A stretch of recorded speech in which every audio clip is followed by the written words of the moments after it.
Assalamu alaikum wa rahmatullahi wa barakatuhu. إن الحمد لله رب العالمين والصلاة والسلام على رسول الله وعلى آله وأصحابه أجمعين ومن ولا إلى يوم الدين ونشهد أن لا إله إلا الله وحده لا شريك له وأشهد أن محمدا عبده ورسوله وختام النبيين ورحمة للعالمين وداعيا إلى الله بإذنه والسراجا منيرا عما بعد. Jazakallah khair for all of your attendance. You surprised me that we get so many people in such a small space. Alhamdulillah.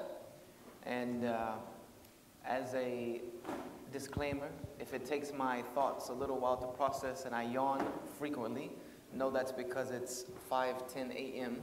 for me. And so I would just be waking up. So in the equivalent of been up all night. But alhamdulillah. I was born and raised in South Carolina in the United States. And I was raised by my grandparents. I was raised by my grandparents who were very conservative Christian. My grandfather was Native American Indian, full-blooded, and my grandmother was an Irish, the daughter of an Irish immigrant. So I was raised by my grandparents who took me to church every single Sunday. We went to church on Wednesdays. It was a tradition in our house that we prayed before we went to bed. My grandmother made sure we prayed before we eat. And in the Christian faith, that's considered strictly religious. There was no music allowed in my home other than music that my grandparents approved of. There was no girls allowed in my home. There was no craziness. I did not go to parties. I was not allowed to go to school dances and all of these things as a child. And this was my upbringing. And the only thing that I really knew about religion, other than the fact that I did what I was told to do, was what I learned in Sunday school. This was my religious upbringing as a child, was Sunday school. And in Sunday school, we learned the beautiful stories about the Bible.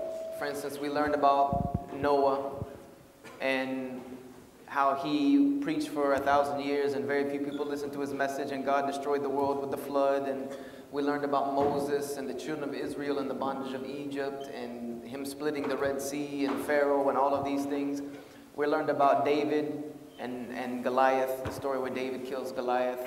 We learned about Solomon building the great temple. We learned about Jesus feeding the 5,000 with the fish and the loaves of bread and the Sermon on the Mount and the crucifixion and the resurrection. And this is all that I knew about Christianity. But that was supposedly as good as we needed to know as a child. And then after that, my grandparents would come and drag me out of Sunday school into the regular service, which was very boring. We went to a Methodist church, and Methodist church is not like the televangelism that you see on TV. There was no drums and guitars and singing and shouting, and there was none of that. In the Methodist church, you listened to the preacher talk, you stood up and you sung a hymn. You sat down, you listened, you stood up, you sung, you sat down, you listened, you stood up, you sung, and then you left. That's pretty much it. And that was how I grew up. And all of that changed when I was 14. It's the only thing that keeps me going, so I'm going to have to keep it going. At the age of 14, my grandparents took me to Saturday evening youth services for the first time. And they were held at the gym at our church. And the Saturday evening youth services were quite different because we got to play volleyball, basketball, dodgeball. We ate pizza and cake and candy. But then at the end, our youth pastor, who lived across the street from me, would sit us down and give us a 30-minute sermon or lecture about religion and something having to do with youth and being closer to God and etc. And this I liked because this wasn't like normal church. And when I turned 15, I started high school. And I had not yet acquired my license, and my grandmother was ill. She was battling cancer on and off most of my teenage years. She convinced the youth pastor through his mother to give me a ride to school every day. And to me, that was pretty prestigious because not only was he a youth pastor that I looked up to, he was the class president of my high school. He was a senior, and he drove a really nice car. It was a rebuilt 67 Mustang. So it was a very auspicious thing for me to be able to go to school with him. So we became friends, needless to say, even though he was 3 years prior ahead of me and he was 4 grades ahead of me. But he started to take me to other youth Christian fellowship services throughout the upstate of South Carolina, what is known as the Piedmont area of North Carolina, and the northern east corner of Georgia. And it was called Young Life Fellowship Ministries. He started to take me to these meetings, and these meetings were more like what you see on TV. There was guitars and drums, and there was singing and shouting, and people speaking in languages that I couldn't even understand, and people falling on the floor, and it was all this kind of, and the preaching was not like our pastor who just sat and read from the Bible. The preaching was screaming and yelling and in your face, and it was entertainment at its best. And I would say that at this point in my life, I began to become Christian out of choice. And I fell in love with my religion, and I gained an emotional attachment to my faith, which is what kept me for as long as it did keep me, was this emotional attachment. And I keep that out just as a side note. I wanted to mention emotional attachment just as a side note that a lot of people ask me, doing da'wah workshops and things of that nature, how is it that people can have a faith that we look at it and see it as so backwards, but yet they can look at it and draw logic out of it at the same time? And that is because of that emotional attachment that I just mentioned. People can become emotionally attached to something and not see the realities of it, or not see the negative effects of it, even though they may be blatant to everyone else. And that happens. That's why people are able to live these crazy lifestyles. That's why a drug addict doesn't see the damage that they are doing to themselves and their family, or an alcoholic, because of their emotional attachment to their wrong. This is why a lot of marriages end up in divorce. And even now, this is becoming rampant in the Muslim community, because relationships begin on infatuations, which is a heavy emotional attachment to someone. And then what happens when you get married and the emotional attachment wears off, you realize that you really don't like each other anymore, and you get divorced. And this is starting to happen in the Muslim community, because a lot of marriages are beginning on a basis that's not correct. You have men and women now, boys and girls, starting to gain emotional attachments to each other improperly, which we know is by the shaitan. And then they get married, and shaitan loves to break up marriages, so he removes himself from the situation. The emotional infatuation goes away, and then the marriage falls apart. This is a lesson for our youth. But when those two people get married according to the Quran and the Sunnah, based on the pleasure of Allah subhanahu wa ta'ala, then Allah creates love and affection between them, and those marriages last. But that's a whole other issue. Let's keep going with the story before I get off on a tangent. But I emotionally attached myself to Christianity at this time. And my friend Benjamin graduated, and I went on to be a sophomore, and he started to attend a Bible college in my hometown, which is very famous in the United States, and it is somewhat world famous amongst learned conservative Christians. It's called Bob Jones University. It's like a neo-ultra-conservative Christian biblical college in Greenville, South Carolina. And his field of study, other than theology and all of these other things, his focus was on textual criticism. And if I were to tell you what textual criticism is, we would be here for another 2 hours, which we don't want to be. But a textual critic, the easiest way for me to describe it is like someone who specializes in textual criticism is like a muhaddith of the Bible, in a sense. Because just like the muhaddith has to have knowledges and sciences of hadith, they have to know the chains of narrations, they have to know the narrators, they have to know the text and be able to weigh it against other relevant texts and all of these different sciences. A textual critic of the Bible has to do the same thing with the existing documents that we have left of the Bible, which are scattered, scattered all over the world. They're in different languages. They don't agree with each other. In most cases, they disagree with each other. So a textual critic has the job of sifting through all of these documents, which at last tally was almost 7,000 variant documents of what is now known as the Bible. And they have to try to find out which one is the most correct, which one, since we have no originals, and we don't know what the originals ever said, then the textual critic scholar has to find out what is the closest to what the author originally penned down, or their original thoughts. And it's very difficult when you have no originals, and most cases you have no chain of transmission. The chain is broken somewhere, always. There's no such thing as a text of the Bible with the train of transmission back to the author. But anyway, that was his field of study. And being that I was his best friend, he was my role model. I was his apprentice in every means. I, in turn, wanted to be like him. I wanted to become a youth minister. I wanted to become a Bible scholar, so I enrolled into Bob Jones University in my sophomore year because it's a long waiting list. It's a small college. I wanted to become a missionary. At the age of 16, I knew what I wanted to do with my life. I wanted to be a missionary. I wanted to be a Bible scholar. When I preached the gospel of Jesus Christ, I wanted to preach it from knowledge. I wanted to be ordained in the ministry. I wanted to do all of these things because I guess it's a flaw in a sense, and it's part of my system, is that I am a perfectionist. It's just part of, my wife says I have an OCD, an overcompulsive disorder. I don't know if I want to take it that far, but I have to do things to perfection. It's just the way I am. I don't accept really much less than that, and it drives my family absolutely insane because things have to be a certain way, and if they're not a certain way, I go crazy, and I don't rest until it's done that way. For instance, when I was going to be a Christian, I was going to be all of those things, the best I could be. When I started taking martial arts at 14, that wasn't enough, so I got 1 black belt. That wasn't enough, so I got 2 black belts in another martial art. That wasn't enough, so I got another black belt in another martial art. That wasn't enough, so I got certified in Krav Maga. That wasn't enough, so I opened up 3 martial arts schools. I just don't stop until there's nothing left to do. I try to beat everyone at what it is that I'm trying to do, and that can drive you crazy after a while. So I wanted to be like him. And as he began to become more involved in his studies, he was not able to be as involved in our church. So he passed over the youth pastoring to me temporarily because I was pretty much too young at that time, 15, to be a youth minister.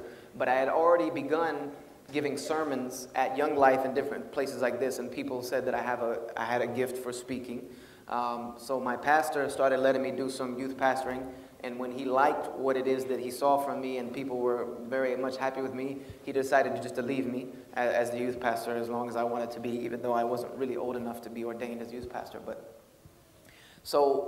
And as my friend Benjamin was studying textual criticism, guess who else was studying textual criticism? I was. Everything he was studying, I would study with him. When he would learn, he would pass it on to me. Because, as a perfectionist, I wanted to be so far ahead of everyone else. When I started my freshman year at Bob Jones, I wanted to graduate in 2.5 to 3 years. I wanted to be done. So I wanted to get as far ahead as I could. So everything was going fine and dandy at this point until the summer of 1996. The summer of 1996, my friend Benjamin came to me and he asked me a question which caught me off guard. He came and he asked me, he said, "Have you ever read the Bible?" And I'm like, what are you talking about? I've ever read the Bible? I'm running around doing your job as the youth pastor, and you're asking me if I've ever read the Bible. I was like, what do you mean? He's like, you know what I mean. Like if I ask you, have you read Stephen King's latest novel? You know what I mean. You've read it from cover to cover. You know what it's about. You know the major players in the story. You know the plot. You can tell me some of the major incidents that happened. You can tell me how it begins and how it ends. This is what I mean. Have you read the Bible? And I told him, no, I've never read the Bible like that. And I did not know anyone who had read the Bible cover to cover, Genesis to Revelation, who could tell you how it ended, or how it began, how it ended, who were all the players, what happens here in the middle, in between. That's a rare gem to find even in pastors. Even if they say they've read the Bible cover to cover, it's probably they've said, yeah, we've read it cover to cover over a period of 10, 15 years, and we've dabbled here and dabbled there. It's not like that. So he asked me, he said, well, how can it be that we want to preach the Bible, we want to teach God's Word, which is the acronyms BIBLE, meaning the basic instructions before leaving earth, and we have not read it like that, we don't know it like that. How can we even claim that we are preaching God's Word when we don't know it intimately? I said, okay, what do you suggest? He said, let's take this summer, it was almost summertime, and let's read the Bible beginning to end. Spend these next 3 months and just cover it cover to cover. Don't touch any other books. Let's just read it. Genesis 1:1 to the end of Revelation. He said, because, and this was my belief, and I've had plenty of people challenge me and said I was never a Christian, which is very funny. But this was my belief that God was God. He was also Jesus as man. And there was also a third personage of God being the Holy Spirit. And that part of God lived inside of me. Therefore, if God lived inside of me, astaghfirullah, then I should be able to read His word and it should speak to me. It should tell me what God wants from me. So he said, let us read the Bible and let the Holy Spirit speak to us. I said, okay, let's do that. So I started Genesis 1:1. And if I told you all of the things I saw, we would be here forever. I have tried to put a lot of them together in some of my videos, like the True History of Christianity and etc. But I think it would take a couple of DVD series for me to put them all together of all the things I saw. Like the contradictions in language that my friend Benjamin was pointing out to me, which are very interesting by themselves. If you read the Hebrew text of even the Torah, go get the one from the Yahud, the Jews, you'll see, and even their own scholars, I've approached them with this, they won't admit it other than their silence. There are places in the Torah where the language is so beautiful in the Hebrew that it cannot be the language posed by human beings, because human beings don't speak this way. And then you'll find many other places, which are actually more than not, you'll find places where you can tell the language is a different person speaking. It's a lot more remedial Hebrew. It's like 2nd, 3rd grade, maybe 5th grade Hebrew. But not very proficient. The grammar doesn't even really match up. And there's a lot of, you can tell that it is different people who are speaking. It's different people who are writing these things down. It's not coming from the same author. But that really, Benjamin was pointing that out to me. But I was like, yeah, okay, whatever. What I wanted to read was the content, the context. And what caught my attention more than anything was not all the contradictions, which there are hundreds of thousands of them. What caught my attention more than anything was the stories of the prophets in the Bible. This is where I began my end of Christianity. For instance, I start in Genesis with the story of Noah, alayhi salam. In the Bible it says Noah preached for 1,000 years. Not very many people listened to him, but he kept going. And then God finally got tired of all of the disobedience of him, because these were the first people ever to disobey God were the people of Noah. We believe this as a Muslim as well. The first people to deviate were the people of Noah. So God decided to destroy the earth with a flood. He told Noah to build the ark, and we know the story. There's another story about Noah that's not so prestigious. It says that after the flood, Noah learned that there was such a thing called alcohol. That if you let wines, or if you let grapes ferment, they make this wonderful drink that makes you intoxicated. And it says that Noah, and this is a direct quote from Genesis, Noah became so intoxicated with alcohol one day that he was passed out in his home naked. So apparently somebody saw this, because Noah didn't write. He was passed out naked. So apparently Noah was laid out in front of people, passed out naked in his home, intoxicated. Now, it nowhere refers to him as being an alcoholic in a sense, but when you deduce someone that drinks enough to be passed out in their home, but naked, they're an alcoholic. I don't care any way you try to put it around. This person has an issue with alcohol. Because I know a lot of alcoholics, and I've never seen one of them laying in their house naked. So Noah had an issue with alcohol. And so I caught myself and I said, wait a minute. God's prophet. That just kept hitting in my head, God's prophet. I thought they were in my mind, God's prophets were the best human beings. There was no one like them. And this is the reason God chose them for this purpose, is that they led people to God's way by their speech and their actions.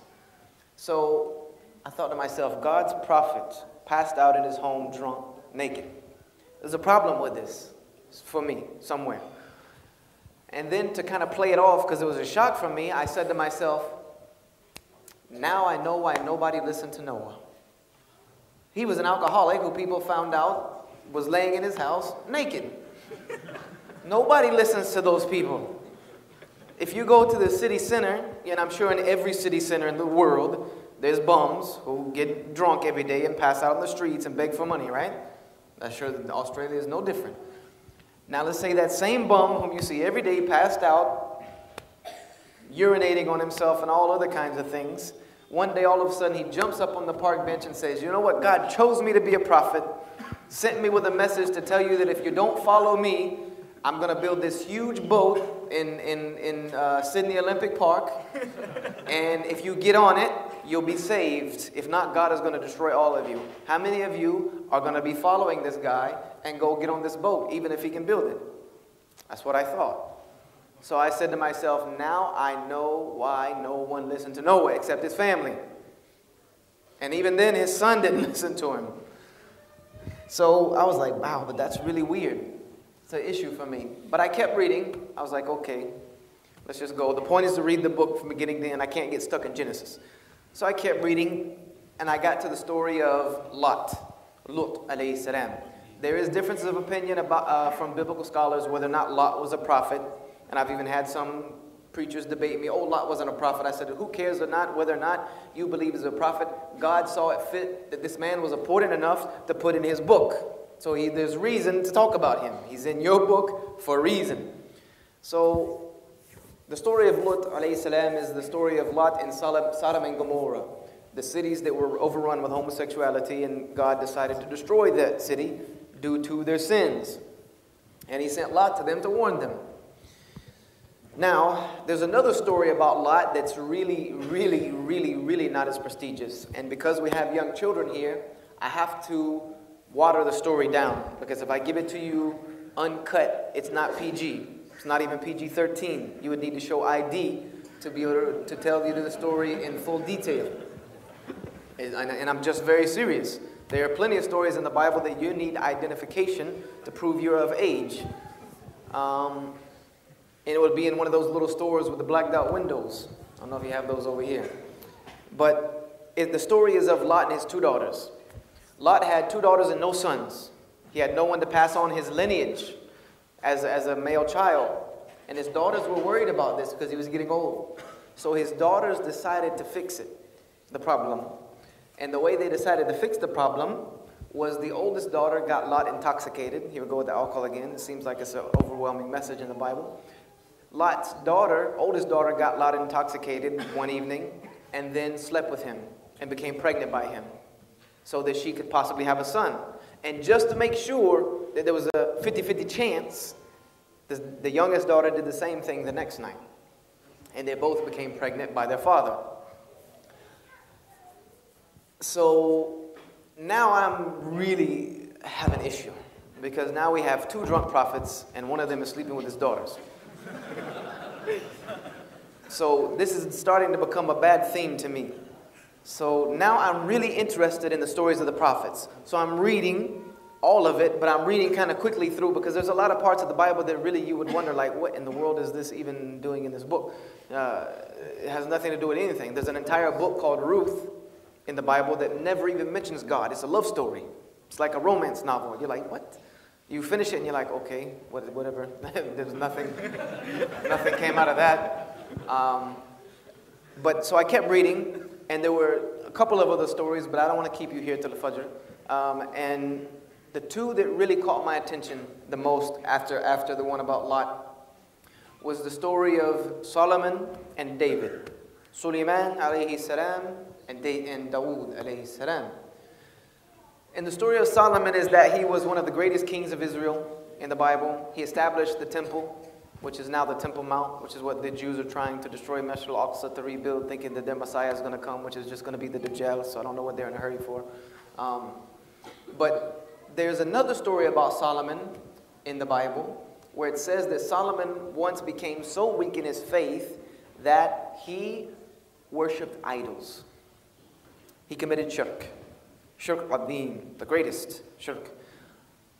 And I'm like, okay, God's prophet is now worshiping other gods. So what if people followed him? Would they be right or would they be wrong? This is God's prophet. So I'm like, yeah, that's a serious problem. And now I get to the story of David. And this is where I had to say, okay, enough is enough. How many of you know the story of Dawood wa Jalut?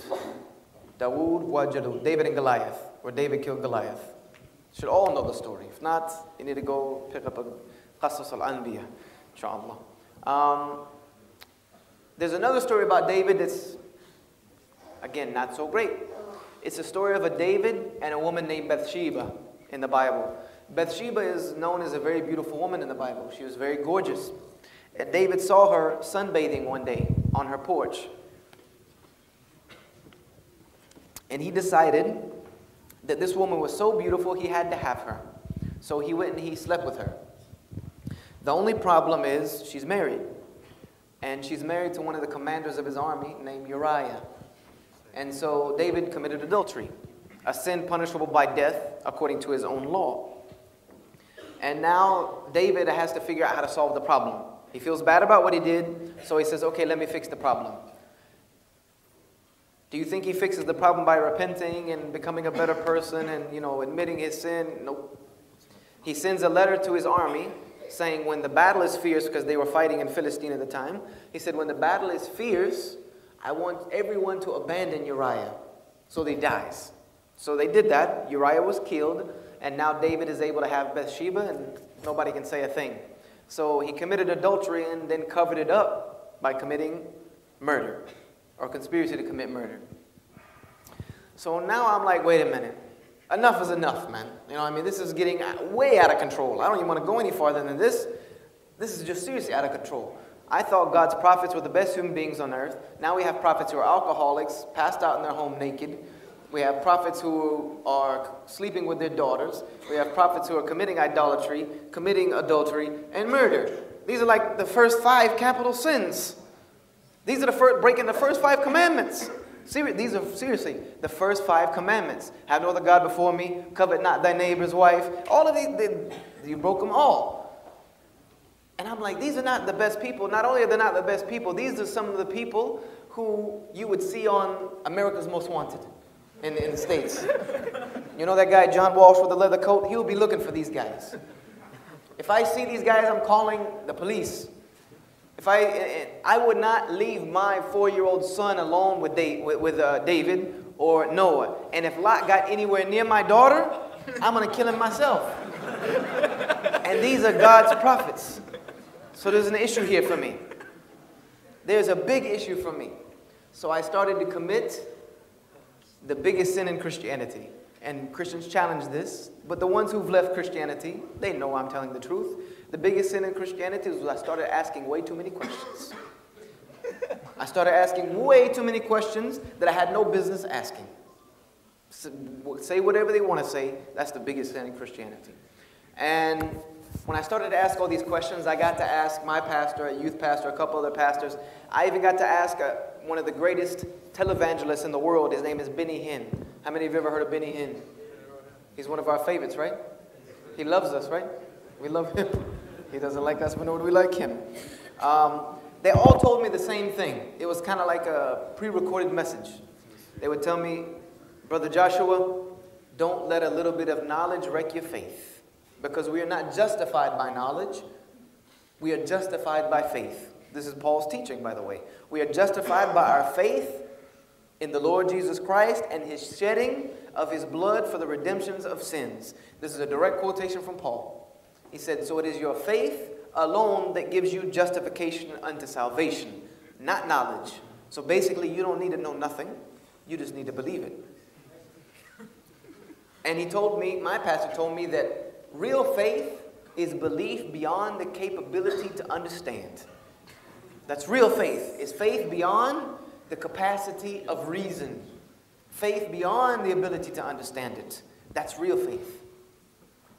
So in the back of my mind, I'm like, you know what? That sounds like I'm being run game on. I don't know if you guys use that term over here, run game. But, a lot of the shabab like to try to run game on everybody, including the parents.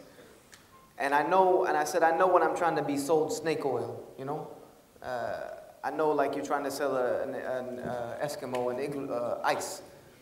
So this doesn't really sound good to me. I said, and then he told me, my pastor told me, but why are you even meddling around in the Old Testament? The Old Testament is the Old Covenant. It is for the children of Israel. It is their direct relationship they had with God that is now passed over into the new covenant of Jesus Christ. Therefore, we have the New Testament. So why don't you go read the New Testament? Why don't you read the life of Jesus Christ? And you will find something completely different. And then he tried to tell me about, that the prophets were, they were prophets, yet they were human beings, so they had natural flaws, and they tried to show us how you could have natural flaws as a human being, yet still be used as God's vessel. Wasn't really buying it, but I didn't want to argue at that time, because I didn't want to lose my faith. You have to understand that I had my whole life ahead of me. I had already founded my life on this religion, and doing this work, and I wanted to seal up the cracks quick. So I started to go to the New Testament. But before I did, I finished the Old Testament. And there were some things about the Old Testament that were clear. Even there were so many things that were unclear. There were things from the Old Testament that were extremely clear. And the number one thing that was clear from the Old Testament was that God was one. This was without a doubt. God was one. And the most unique of senses.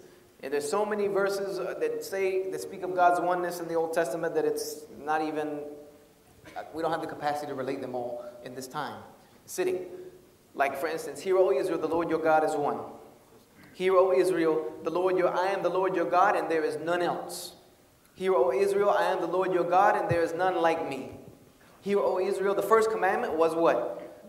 The way they translated it in the King James is, thou shalt have no other God before me, which is not really the correct interpretation of the word, because that kind of says, okay, you cannot have any other God before me. But I've had one person, I even had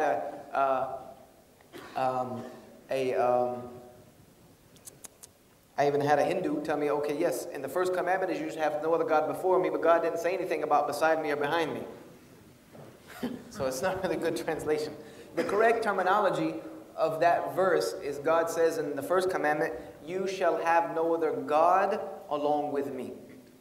Or you should not have any other God that you make as an equal to me. Meaning what God said in the first commandment was that you do not make anything as an equal with me.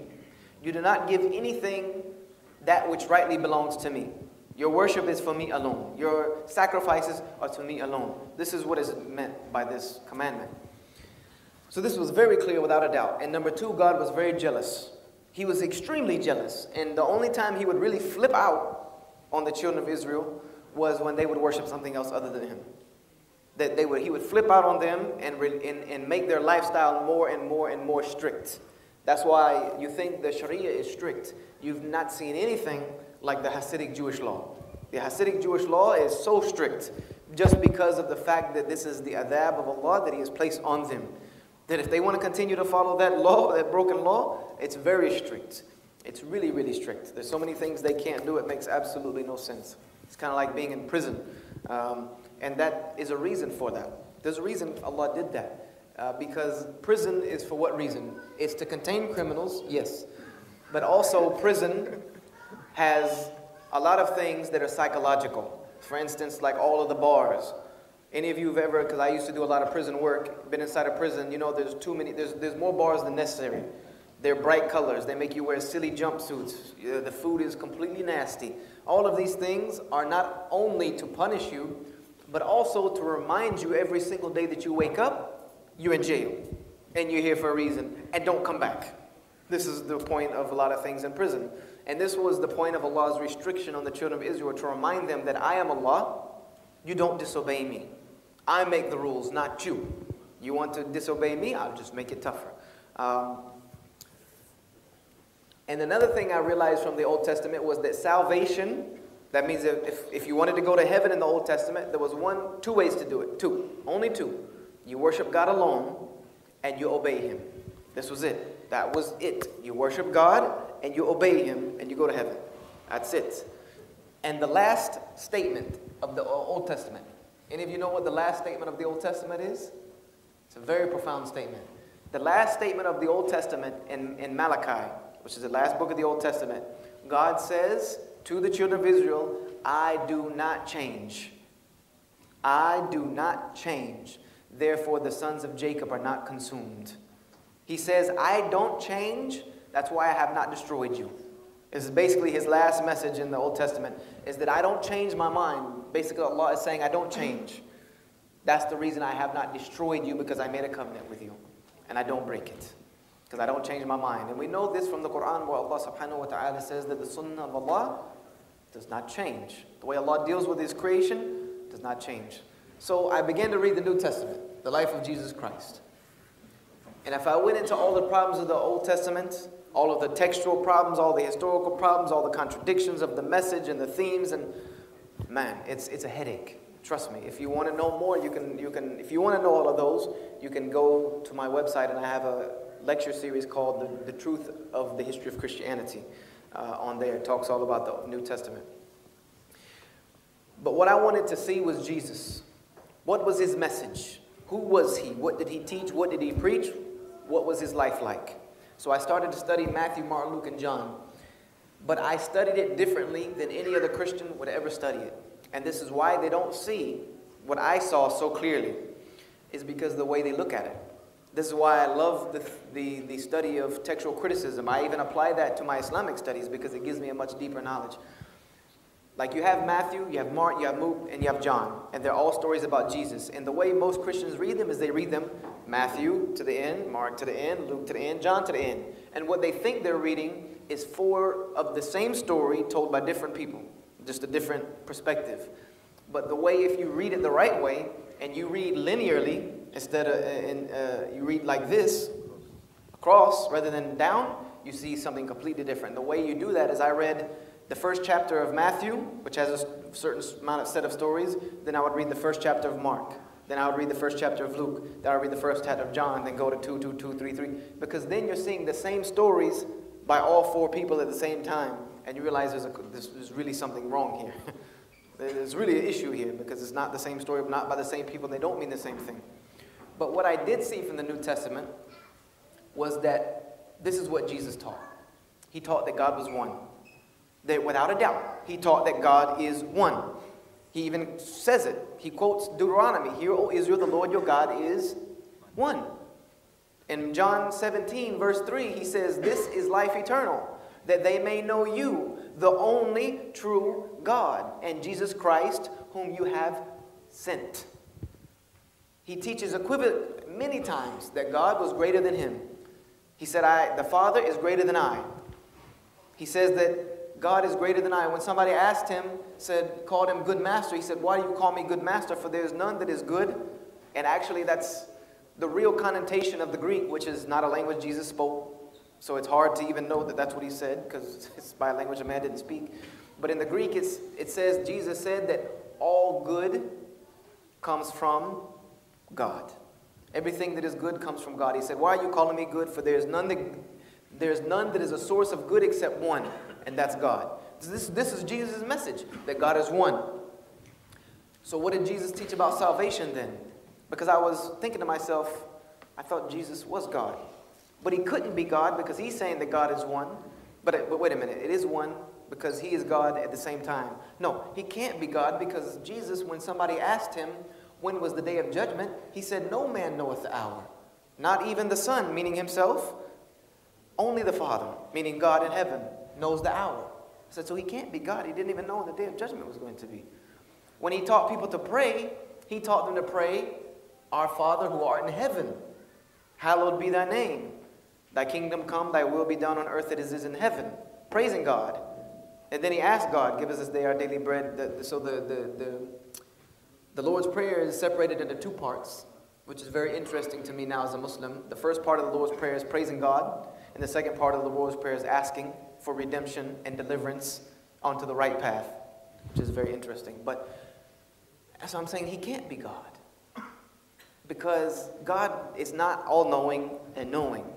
God is not someone who doesn't need anything, which is the God of the Old Testament. He needed nothing, and he needs things. God's nature and Jesus' nature are not one and the same.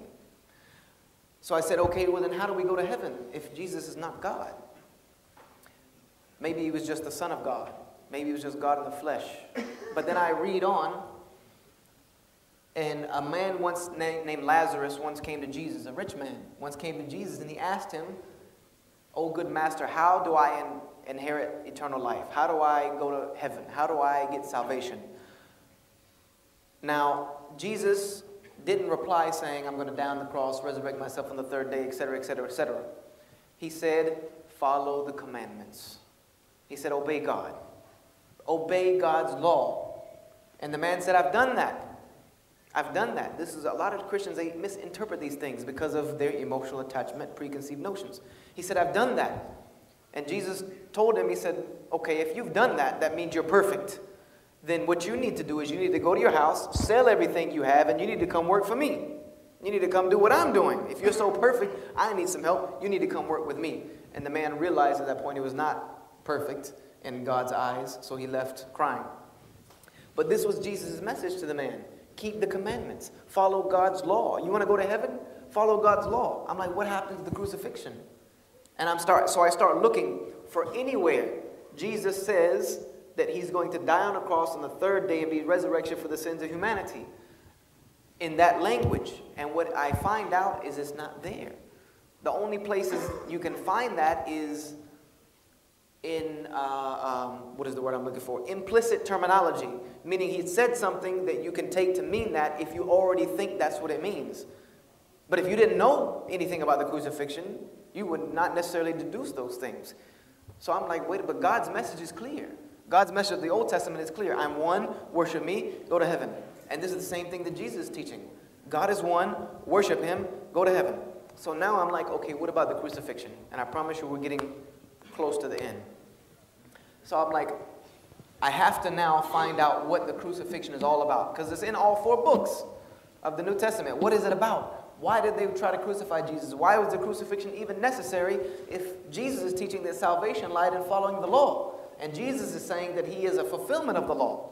He didn't come to abolish it, but to fulfill it. And he told people to follow the law. But yet as a Christian, we don't follow the law. We are told by Paul that the law is cursed. Paul writes that the law is not a way to salvation. And here's Jesus saying the law is salvation. I'm confused, I'm conflicted. Jesus is saying the law leads you to salvation, and Paul is saying that the law was only our schoolmaster to lead us to Christ. Once we have Christ, we're in no more need of the schoolmaster, which is the law. And that the law is cursed. He even starts out his book of Galatians, and this is where I caught it. When I started to read Galatians. When I read Galatians, Paul teaches, and he starts it out by saying, oh, you foolish Galatians, why are you still following this cursed law? And Paul says that the law was a curse. And he says that Jesus Christ was cursed on behalf of the law in order to remove us from the curse of the law. For it is written, and he quoted an Old Testament passage, everything that hangeth on a tree is cursed. And I stopped right there because that caught me. I said, why did Paul say this? There has to be a reason Paul made this statement, that Christ was crucified and cursed according to the law in order to remove us from the curse of the law. For it is written, everything hanging on the tree is cursed. So I go back to the Old Testament, I start to read that passage that Paul quoted, and it is in Deuteronomy. And I start to realize that crucifixion was the worst capital punishment that you could receive according to the law of Moses. And it says in Deuteronomy that whenever you hang someone on a tree with crucifixion, to take them down that same day, don't let them hang on the tree overnight, because everything that you hang on a tree, crucify, is cursed by God. So he's saying, take them down, bury them that same day, because they're cursed people. Don't leave them hanging overnight. And all of a sudden it clicks to me. I know now why they wanted to crucify Jesus, and I know now why Jesus was not crucified. And I know now why his crucifixion was not a means to salvation, and why Jesus emphasized the law so much. And I know now why Jesus did not want to be crucified, because all of that used to plague my mind. It made no sense that Jesus' whole mission is to come and die on the cross, but yet when they come and tell him they're going to crucify you, he runs to the Garden of Gethsemane, falls on his face, prays to God, saying, God, if it be, please let this cup pass from me. I don't want to go to the cross.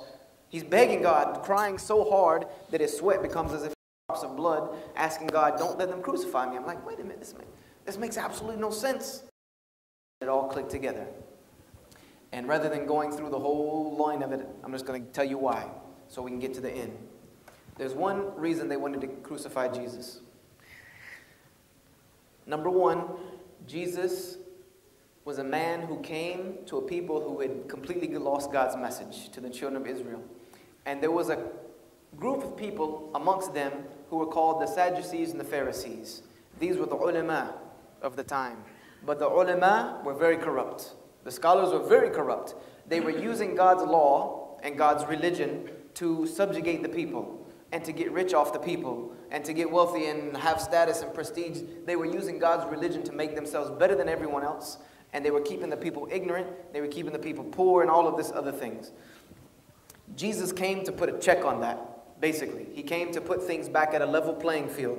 This is why he did some of the weird things they didn't see when he walked through the cornfields on the Sabbath day and all of this. He was trying to let the children of Israel know that God's law is meant for God to help you, not for you to hurt one another with it. And he came and said, I have been sent to what? An adulterous and murderous nation. Meaning these Pharisees and Sadducees. He was talking to them. One of the first things he did when he entered Jerusalem, or the last thing, depending on which book of the New Testament you read, he went in the temple and what? He saw there were people changing money inside the masjid of Allah. He came and he flipped the table. He said, this is not the place for that. So he came to put things back together. And this was his biggest crime. His biggest crime was not his message. They knew his message was good. They knew his message was right. They knew he was the Messiah. The problem was that Jesus was not the Messiah they envisioned. He was not someone who came and sat on the king's throne in the Temple of Solomon and ruled the world with an iron fist. This was what they were looking for. This is what they were expecting. Why? Because they had become so attached to this world. This dunya had consumed them so much that they thought the only salvation was to control this world. And they clung to it very heavily. And this is what Allah tells us in the Quran. That you will find them the most arduous of people after this life. That if you were to give them a life of 1,000 years, it would not be enough for them.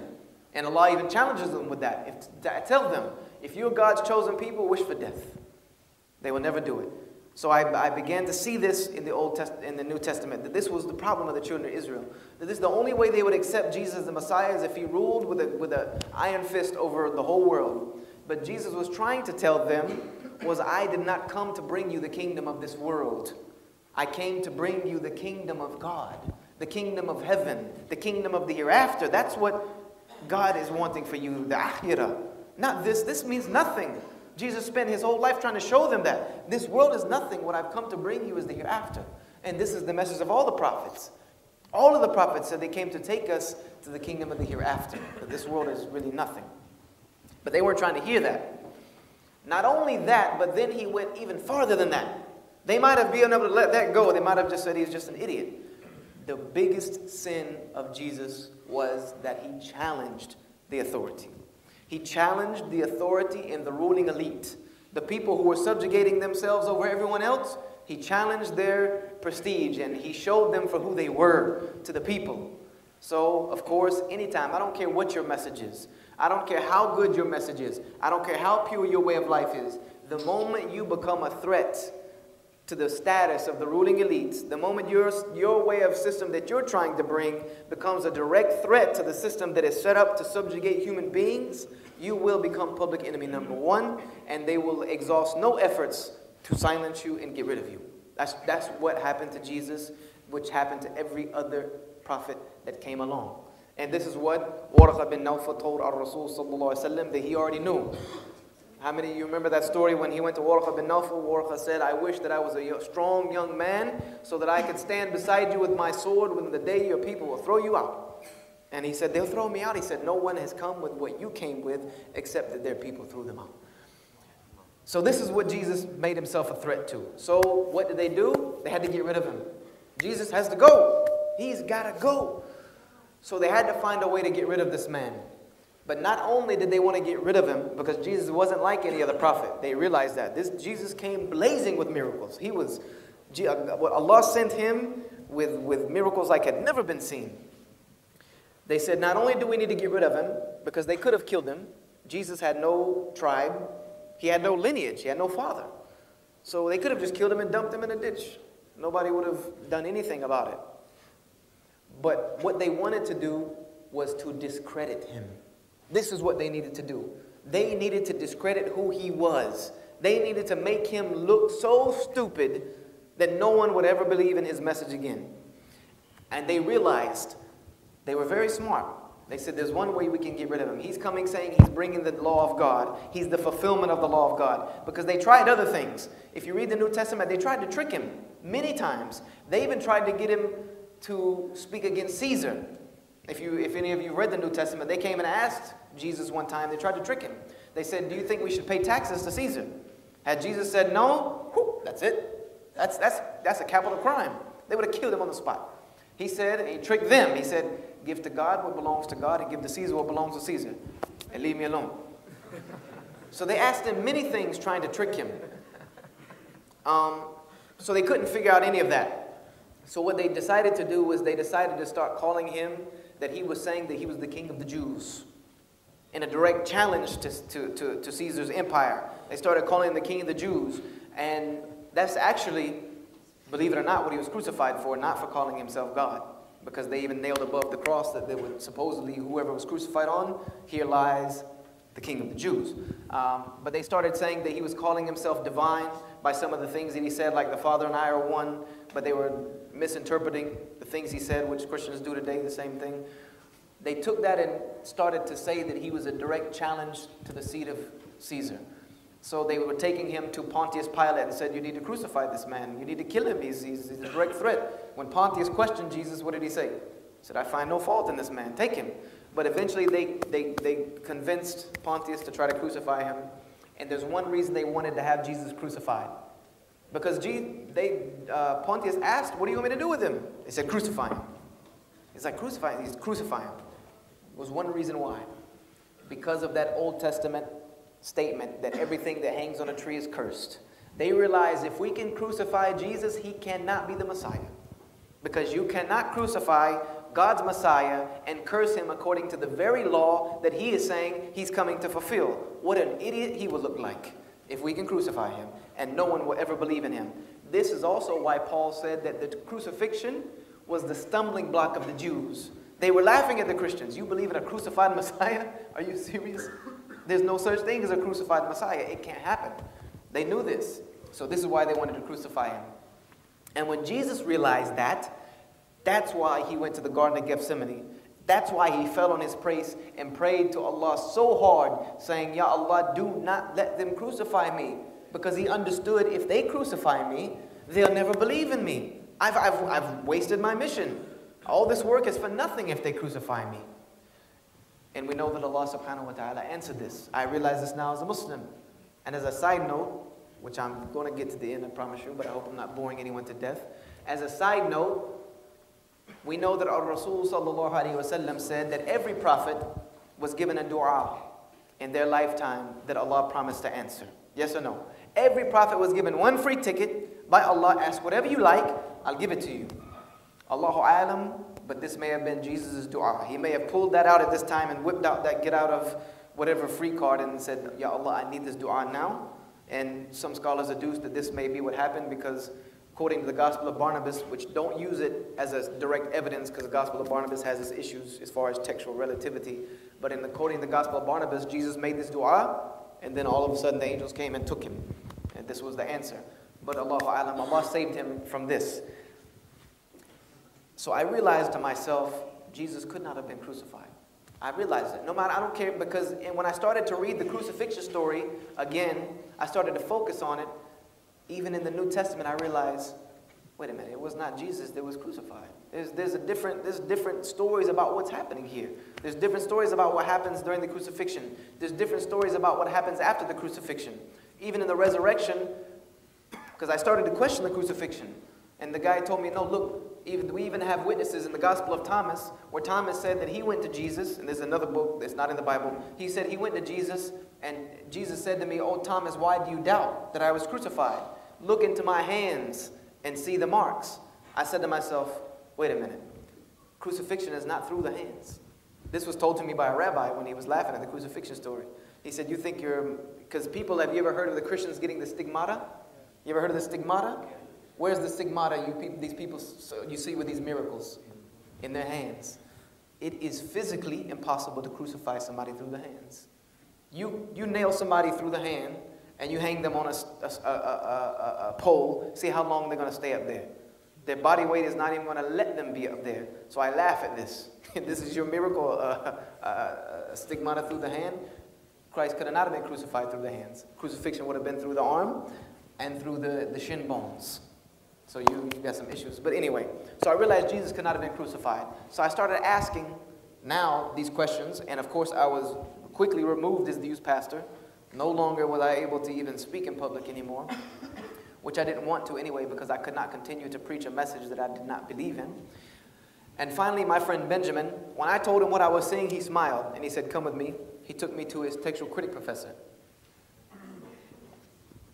And his textual critic professor told me, "Joshua, the book you have in your hand, the Bible, is a book written by the hands of men and women over thousands of years, and it's been passed down by hand, written for thousands of years, and people made lots of mistakes in their copying.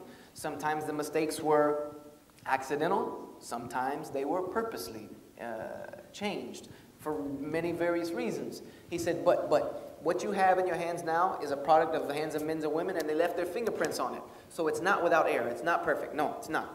He said, but the people who believe in it by faith. And it is that faith which takes them to justification and salvation. It is that faith which leads them to have salvation, because true faith is what?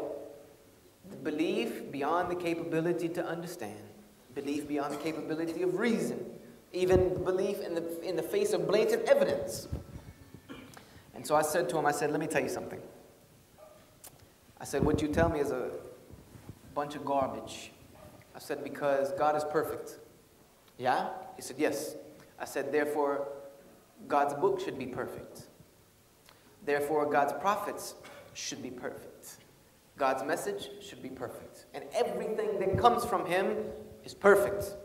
His universe that he created is perfect. You're telling me God is perfect, the world he created is perfect, the system he set up is perfect, the human being that he developed is perfect, but now all of a sudden when it comes to his message to human beings to live their life, now all of a sudden it's completely imperfect. His prophets are worse than more people I've ever met in my entire life. His book is rubbish. It has no authority, no whatsoever. The religion is so stupid that the only way you can believe in it is if you turn off your logic that God gave you as a sense to understand the world around you, and that's the only way I can be saved.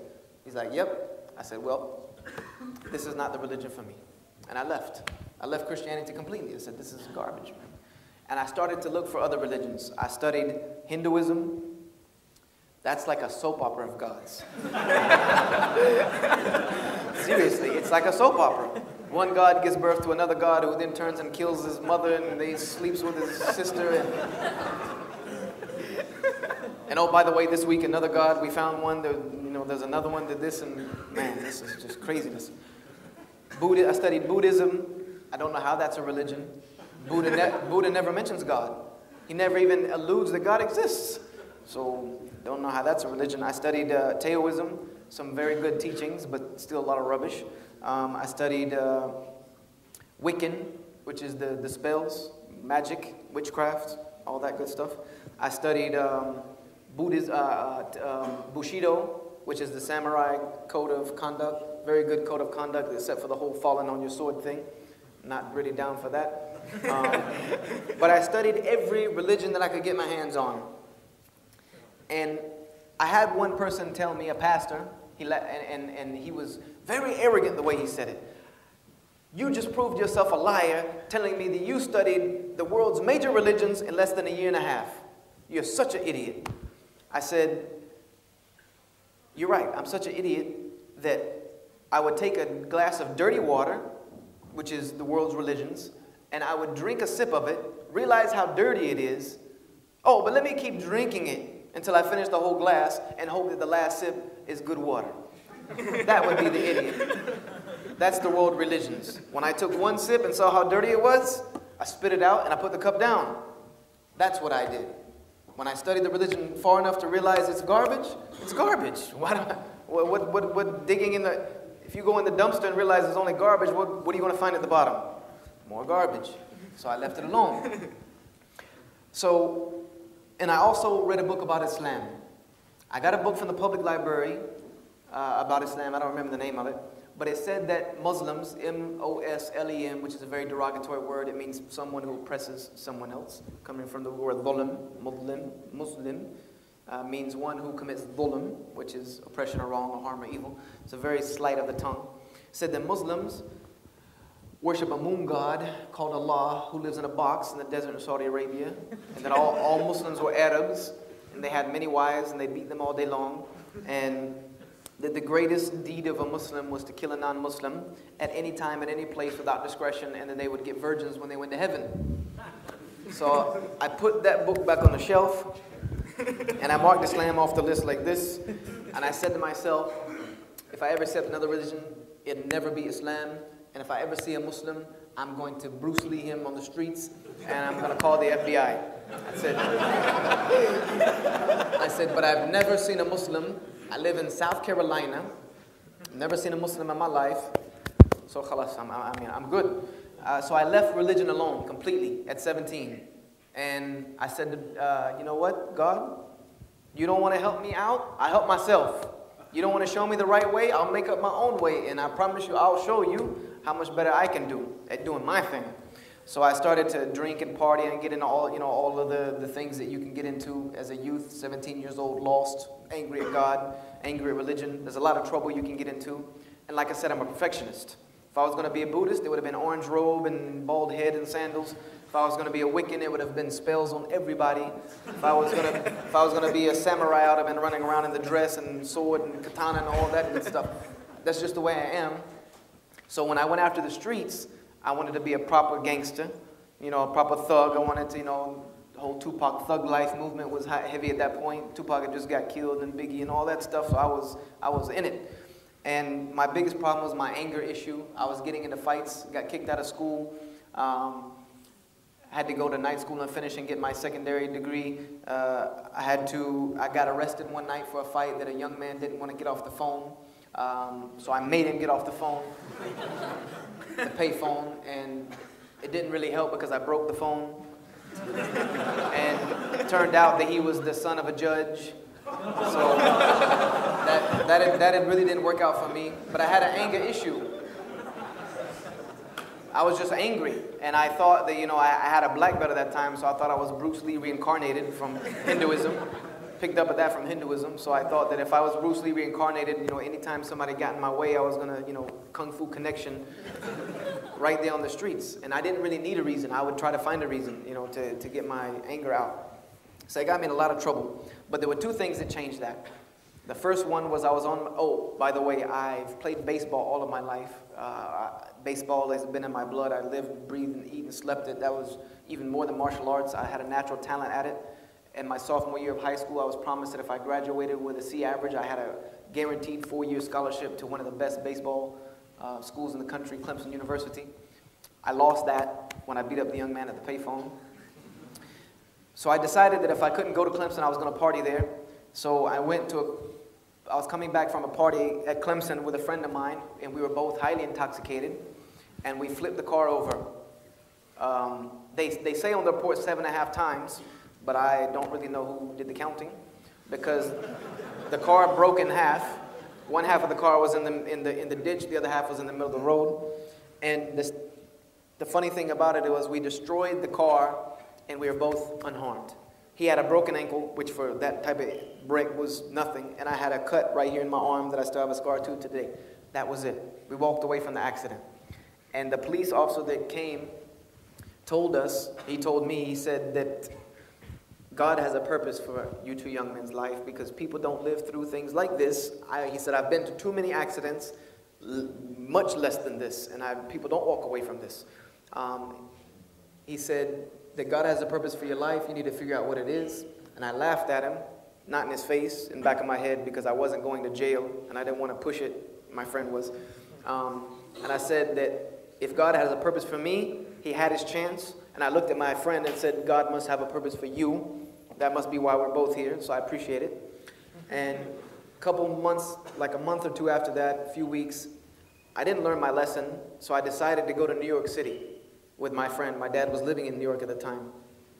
So I went to New York, and me and this friend were at the hotel, and I said I need to go to the ATM. So I went to the ATM to take some money out of my grandmother's account because she spoiled me way too much. And in New York, the ATMs are in glass rooms. I don't know if you guys have that over here, but you slide your card, and then you go into the ATM, and it locks behind you with little magnets so that only one person goes in. It's private. But thieves are pretty intelligent. They're pretty ingenuous. They're pretty ingenious. They would stick rocks at the corner of the door so that when the door closes, the magnets don't really touch, but it looks like the door is closed. And then you go in, you take out your money, a guy comes behind you with a gun or a knife. What are you going to do? You're stuck in a glass room with a guy with a gun. You're going to give up the money. So I pulled out my money, I turned around, there was a guy with a gun in my face, directly in my face. And it was a revolver. I'll never forget it to this day. I don't know what kind of revolver it was, but when it's in your face, it looks like one of those Dirty Harry, long ones like in Batman, where you had to pull it out like this. That's what it looked like in my face, like a cannon. And he must have really needed this money. I'll never forget his face. I'll never forget the gun, what it looks like. But he looked me directly in the eyes. He didn't say a word to me. He didn't say, put your hands up. He didn't say, give me the money. He looked in my face and he pulled the trigger. And I remember that distinct to this day, how the revolver makes this distinct turning noise and then this click, this sound. I can hear it to this day like it happened 10 minutes ago. And the gun didn't go off in my face. And you can tell at that time, both of our eyes got big. My eyes got big because he didn't blow my head off. His eyes got big because he didn't blow my head off. And we're both looking at each other like this. And neither one of us know what to do because when stuff like that happens, you enter what is called fight or flight syndrome. Your body just dumps adrenaline inside of you, and one or two things happen. It either freezes you and immobilizes you, or you can use that adrenaline for something. Like you've ever heard about mothers picking up cars with their babies. That can happen physically. When that adrenaline dumps in you like that, you can do the craziest things. So we're both stuck like that, and all of a sudden I realize in my head, wait a minute, if you don't go, this guy's going to kill you. It's like a little guy running around in my head, like ringing a bell, like, are you an idiot? You know what I mean? Like, if you don't move, it's not going to happen twice. So I bum rushed him, and I tackled him, and the gun went flying, he went flying, the money went flying, and then I jumped, and I went flying. And I told my friend, we have to go. So I drove back to South Carolina that night, 18 hours. And I didn't tell anybody, because I knew if I told my grandmother what happened, who would tell my father that I went to New York after I had almost killed myself in a car accident and almost got shot in the face, my father would just finish it and just kill me himself. So I didn't say anything until I started to have bad nightmares about these two incidences. And these nightmares turned into night terrors. And I don't know if any of you ever had a night terror, but it's your worst nightmare in HD. It's your worst nightmare in high definition. You smell it, you sense it, and it's just totally sensatory dreams. And these two dreams are about these incidences, about the gun and the car accident. And normally, you don't relate bad dreams to anyone, but for the purpose of the story, I put this one in. These dreams ended with my death in this thing. And usually, you don't die in dreams. It's very rare that you die in dreams. Usually, you wake up at that point. Why, we don't know, but you wake up at that point. But in these dreams, I would die. And the moment after I died, there were two things that would happen. Immediately, I would have a smell of strong sulfur. I remember that to this day, strong sulfur smell. And there would be something that would be waiting for me on the other side. Like, I can't explain it. You went from one existence to another, and whatever it was that was waiting to greet me on the other side, Stephen King in his most crazy thoughts could not dream up something like this.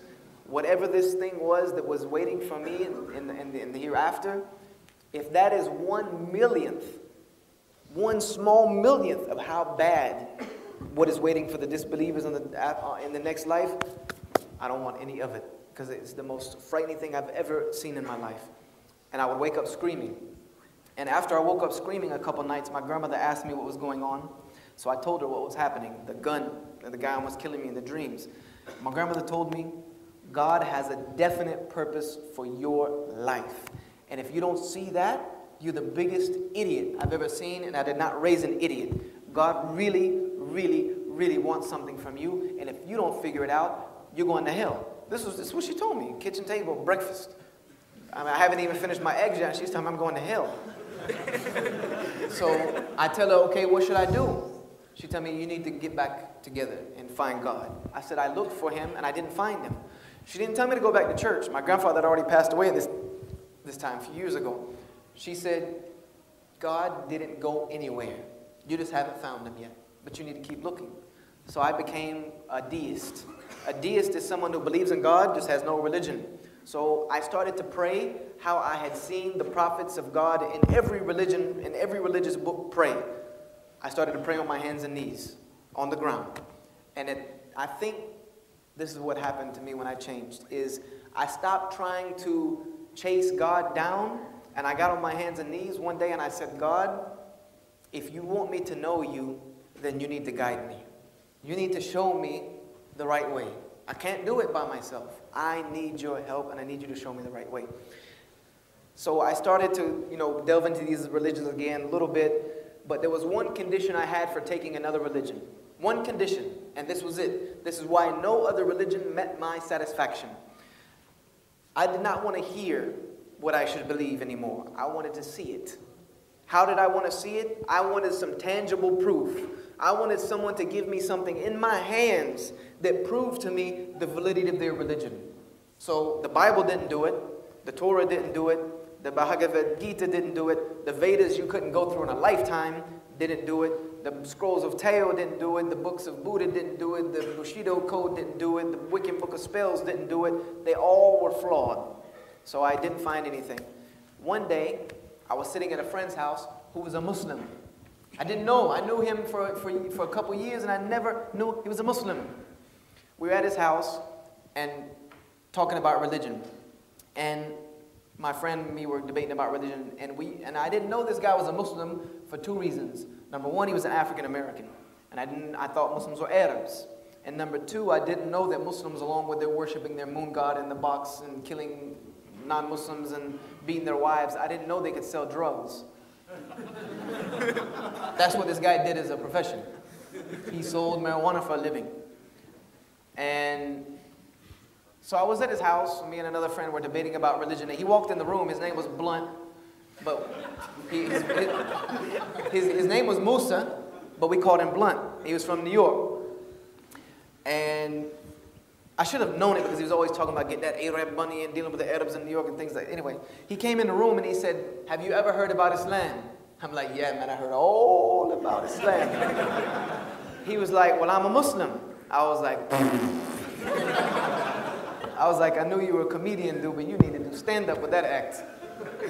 He was like, and I was like, wait, but really, you should not really run around telling, we cool, I know you like that, but you should not be telling anybody like that. You know what I mean? You have the FBI all up in this place. You already got enough drugs here to go to jail forever. Now you want to run telling me you're Muslim? He was like, no, seriously, I'm a Muslim. I'm like, you're black, man. You know what I mean? He was like, you think I don't know that?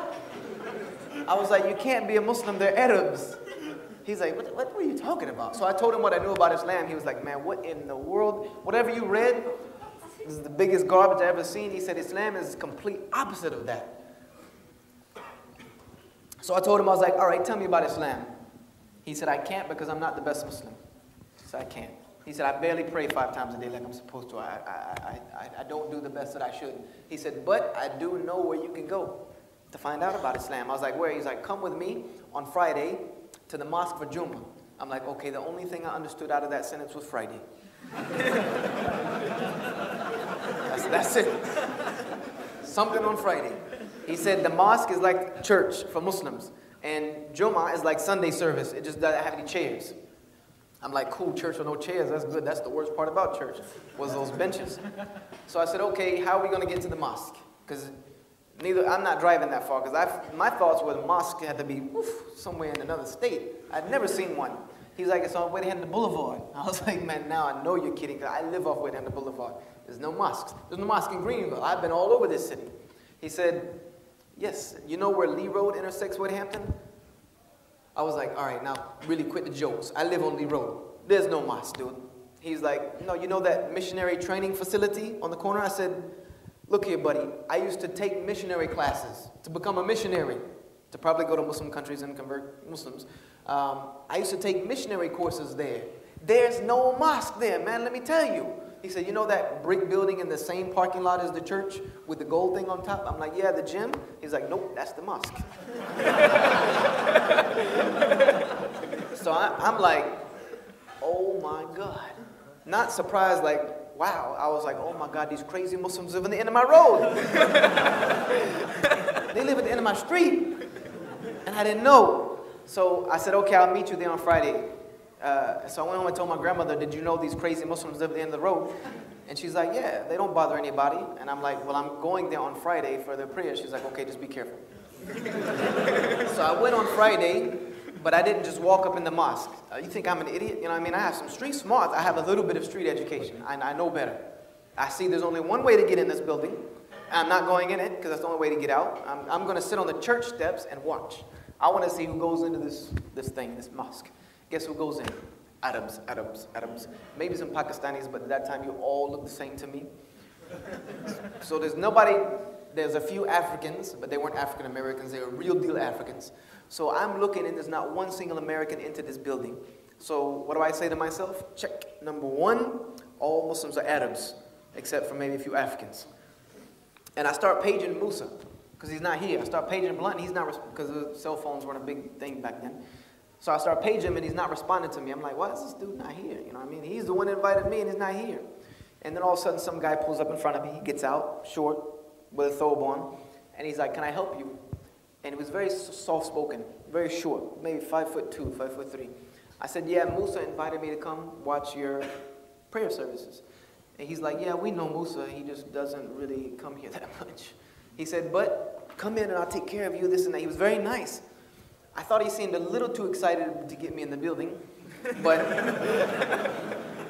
I did not see anybody go in the building that I didn't think I couldn't handle 2 or 3 of them. So I went in. I didn't see any. It was all men that went in. Little did I know the women came from the other side. I went in. They gave me a chair at the back of the masjid. I'm sitting on this chair like this. There's this big group of Arabs in front of me. And there's this curtain that's right here behind me. And there's women talking back there. I can hear them chitter-chattering. I'm like, what are the women doing back there and how'd they get back there? I said, why are they behind the curtain? I said, it's probably because of all the bruises. And they probably like live in the basement or something. You know, the men just come and pick them like flowers and take them home and beat them and bring them back. So I'm sitting here looking at this and I'm like, man, this is the craziest thing I've ever seen. You know, and at that point, I have kids, as you can tell. My spider sense started going off. How many of you know who Spider-Man is? When Spider-Man's around danger, he has this tingling sensation. Yeah, I started tingling right then. And I thought to myself, you've been set up before. Because I've been set up to get jumped on. When you fight a lot of people, somebody's going to get you back. And I thought, you know, it kind of felt like this. You had the same feeling that night, and you were right. And I started thinking, why is Musa not here? And then I started thinking about all the times he talked about doing these shady deals with Arabs and getting that Arab money. And I said, this guy, Musa, works for these Arabs to bring Americans to the mosque for Friday so they can do their jihad after Jummah and get their virgins. I said, I'm like, I've been set up. I have been set up. I am the sacrificial lamb here today. That's why they got me sitting at the back in this chair. Why they sit me so far away from the door? The door's way over there. There's no way for me to get out. So I start thinking to myself, how many old Arab men I can knock out to get on the way out. I start thinking to myself, should you go through the curtain? You know, but then I'm like, there's too many women back there, and I already know with good sense you don't deal with a mob of women. And then I thought maybe that's where they keep the swords and the weapons. So I might not want to go back there. And then all of a sudden the imam gets up on the stairs. He gets up on these steps. And I'm like, okay, maybe I'll leave while he's talking. You know what I mean? But everybody's paying attention to him. But I didn't think he was just going to stand up and, you know, tell everybody to kill me anyway. I was like, I just don't. He was very sweet. So I didn't see that man jumping up on the podium and telling people to kill me. So he gets up on the podium and he says, إِنَّ الْحَمْدُ لِلَّهِ نَحْمَدُهُ وَنَسْتَعِينُهُ وَنَسْتَغْفِرُهُ وَنَعُوذُ بِاللَّهِ. I'm like, oh my God. He's telling them to kill me. Because he's screaming in Arabic, He's pounding on the thing. He's pointing in my direction. And he's smiling. I've never seen somebody sound so angry and smile. So I'm like, that's it. I'm done. It's all over with. I said, I got to go now. You know, I mean, I was this close to flipping out and just going Jackie Chan in the building. I say, if I'm not going without a fight, you know what I mean? I'm not going out like that. I start looking at the window and I thought to myself, I wonder if that's shatterproof. If I can go out of that thing. So I start freaking out. I'm flipping right now. I'm like, man, I gotta get out of here. Seriously, I do not want to die today. So he stops screaming in Arabic and he starts translating what he says. All praise belongs to God, the creator of all that exists. We praise him, we seek his help, we ask for his forgiveness. We seek refuge with the creator from this evil that lies around. You know the translation. So he started doing that translation and I thought to myself, wow. You know, it caught my attention. It caught me. I was like, that's what he said? You know, I'd never heard anybody say it like that. I didn't know you had to scream and smile to say it. I listened to the whole sermon in English. And the khutbah was that the forgiveness of Allah is open to anyone, at any time, at any place, without discretion, no matter what you've done. And the only way you cannot be forgiven is three. He said the only way you cannot be forgiven by God is if your soul has reached the throat, meaning that death has come to you, if you have worshipped something else other than the Creator, knowingly, or three, if the sun has risen from the west. Meaning the last days have started and it's over. I didn't understand the last one till now, and he quoted a long hadith of Prophet Muhammad sallallahu alaihi wasallam and Angel Jibreel. I'm not going to narrate the hadith because you've already been here long enough, but it's a story about where Rasul sallallahu alaihi wasallam met Angel Jibreel, and Angel Jibreel told him to tell the Muslims that Allah has told them that if they steal, that Allah would forgive them. So he would go tell the Muslims that Allah said, if you steal, He'll forgive you. So they would ask Rasul sallallahu alaihi wasallam, okay, what about this other sin? What about this other sin? So he would keep having to go back to Jibreel and ask him, okay, what about this other sin? Jibreel would go to Allah, come back and say, okay, tell him He'll forgive him of that too. Till finally, Jibreel came and went back and he said, look, tell the Muslims that Allah has said this. Tell them that Allah has said no matter what they have done, no matter how great the amount of sins they have committed, as long as they have not associated a partner with Allah, He will forgive all of it. And I was like, wow. I never, ever, ever heard something like this. And that the way to become forgiven was to just repent. Go to Allah, turn back to Him, repent, seek forgiveness from Him, and do not do the actions again, and Allah will forgive it all. He is the most forgiving, the most merciful. So I said to myself, wow, you really, really did a very bad thing by writing these people off of that one book. We're going to let them change the tape. Okay.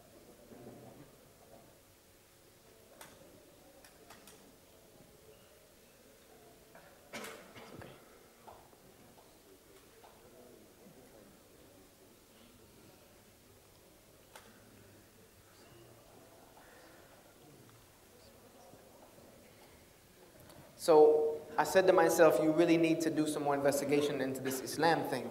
So he finished and the Muslims got up to start praying. And I looked and I was like, what the heck are they doing? You know, they're lining up wall to wall. And somebody came and told me we're going to pray. I said, pray to who? Said to God. I'm like, which one? And he's like, the only one creator of heaven and the earth. I said, okay. So when I heard the Quran recited, it meant nothing to me.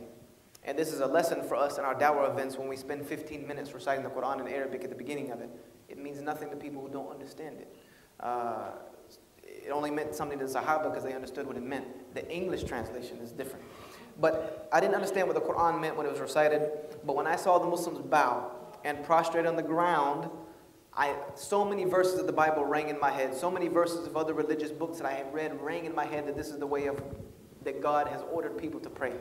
And then I said, wait a minute, this is not prayer. What they are doing is not praying. They are worshiping God. This is worship. It's not prayer. I know there's a difference. So this is worship. So after the prayer, the Imam came to me. You know how we do our dawah, the 5 pillars of Islam, or this, the 6 beliefs, or that. I'm like, look, buddy, I don't mean to be mean. but there's nothing you can tell me that's going to make me believe in your religion, because I've heard it all before. I've heard everybody's little spiel about what their religion is about, and I'm not going to, nothing you could say can make me believe. I was a little bit arrogant, but I said, but I want to ask you something. Do you have proof? Is there proof? Because my grandfather taught me when I was a kid, and I've used this ever since then. He said to me, young man, the truth always comes with proof. Therefore, if somebody tells you they're telling you the truth, ask them for some proof. So I said, do you have proof? Do you have something you can put right here in my hand to tell me what your religion is? And he smiled. He said, come with me. He took me to his office. He reached on the shelf and he pulled off a book and he put it in my hands. And I looked at it and it said the Holy Quran. He said, this is our book from God. And he started telling me, the Prophet Muhammad was revealed this book. He said, look here. You don't need to tell me anything. If your book is what you say it is, it'll say it all by itself. So I took the Quran home and I started reading it. I started reading the Surah Al-Fatiha, reminded me of the Lord's Prayer. What caught my attention more than anything, and what really, really made me read the book, was the second verse of the second chapter. The second verse of the second chapter told me that this is the book that has no doubt in it, no discrepancies, because I was reading the Noble with the little commentary, no discrepancies, no contradictions, no distortions, and it is a guidance for those who fear God. I was like, are you serious? Really? You think so? That was a challenge to me, because I found doubt in every book. I found contradictions in every book. I found discrepancies in every book. I said, I'll find it in this book. So the reason I read the Quran initially was to find fault with it. So I started reading it, Surah Al-Baqarah, Surah Al-Imran, Surah Al-Nisa, and I started to notice names like Abraham, Noah, Lot, Moses, David, Zechariah, John the Baptist, Jesus. All of these names I started to read, but there was a difference. The stories in this book were of people who were at the highest level of morality. They not only preached the message, they lived the message. They were the most perfect human beings to walk the face of the planet. They were people who you could look at and emulate them to live a life pleasing to God. And the only thing I could say to myself was, these are prophets. These are God's prophets. And then I kept saying in the book that if you're in doubt about this revelation, then find contradiction in it. If you're in doubt about it, then make something like it. And I'm saying to myself, wow, this is heavy. This is the heaviest stuff I've ever seen in any book. And I'm starting to see over and over. And finally, I could not put the book down. When I read the nativity story of how Jesus was born and Jesus' life, there were 3 chapters of the Quran, Surah Ali Imran, Surah Isra, and Surah Maryam, that answered every question I ever had about Jesus. By the time I put the book down, Sunday, 3 days, I was addicted to this book. By the time I turned chapter 114 of the Quran, it was late at night in my room at home, and I remember I was in tears, because the only thing I could say to myself was, this is the book that has no doubt in it, and is a guidance for those who fear God. And I said to myself, that day I want to be a Muslim. I don't care what these people are. I don't know anything else about them except this book. If they follow this book, then I want to be like them. So on Monday, I went back to the masjid. It was locked. So I found the imam. Somebody took me to his house. And I told the imam, I want to be a Muslim.